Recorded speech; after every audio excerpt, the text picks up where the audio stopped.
Kisah penjaga kebun buah. Dikisahkan ada seorang penjaga kebun buah-buahan bernama Mubarok. Dia adalah orang jujur dan amanah. Sudah bertahun-tahun ia bekerja di kebun tersebut.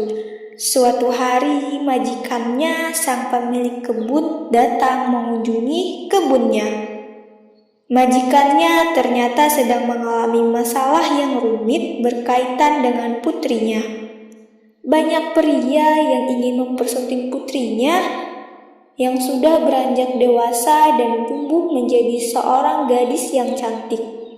Masalahnya, semua laki-laki yang ingin mempersunting putrinya adalah kerabat dan teman dekatnya.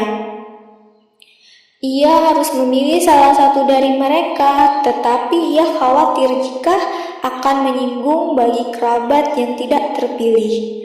Sambil beristirahat dan menenangkan pikiran, ia ingin mencoba mencicipi hasil buah di kebunnya. Dipanggillah Mubarok, penjaga kebun itu.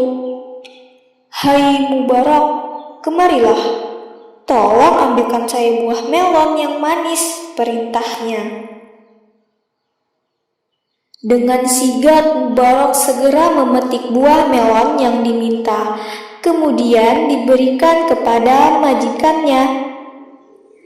Ketika buah tersebut dimakan sang majikan, ternyata rasanya tidak manis sama sekali. Majikan Mubarok pun berkata, "Wahai Mubarok, buah ini tidak ada manisnya sama sekali.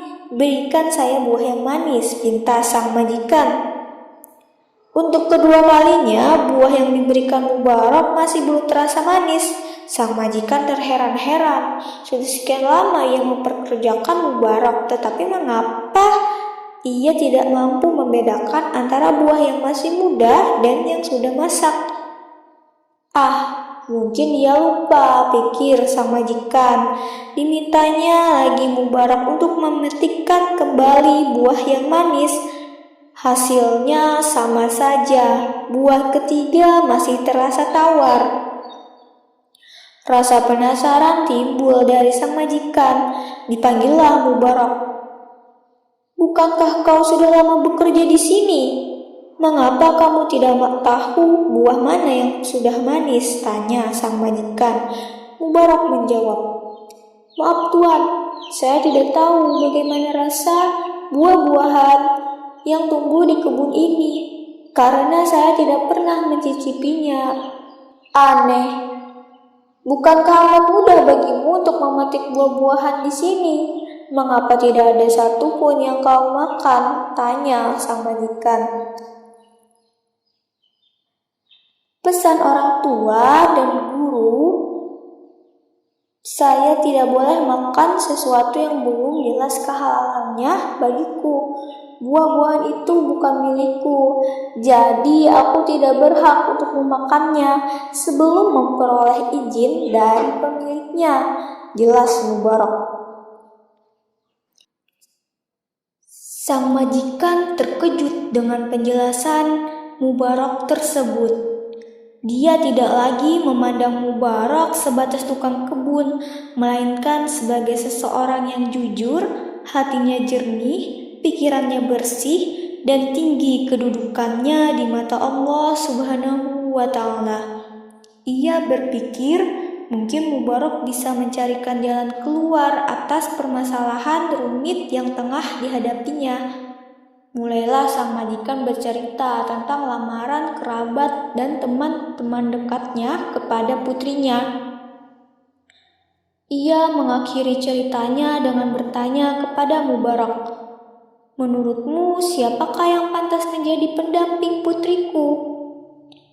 Mubarok menjawab, "Dulu orang-orang jahiliyah mencarikan calon suami untuk putri-putri mereka berdasarkan keturunan. Orang Yahudi menikahkan putrinya berdasarkan harta, sementara orang Nasrani menikahkan putrinya berdasarkan keelokan fisik semata. Namun, Rasulullah mengajarkan sebaik-baiknya umat adalah yang menikahkan karena agama dan kepribadiannya. Sang majikan langsung tersadar atas kehilafannya. Mubarak benar, mengapa tidak terpikirkan untuk kembali kepada Al-Quran dan Sunnah? Islamlah solusi atas semua problematika umat manusia. Ia pulang dan memberitakan seluruh kejadian tadi kepada istrinya.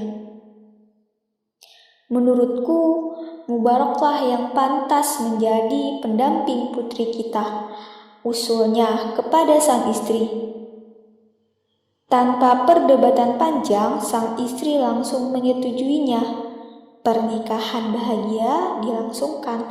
Dari keduanya lahirlah seorang anak bernama Abdullah bin Mubarak. Ia adalah seorang ulama, ahli hadis, dan mujahid. Ya, pernikahan yang dirahmati Allah Subhanahu wa Ta'ala dari insan yang taat beribadah, insya Allah akan diberi keturunan yang mulia.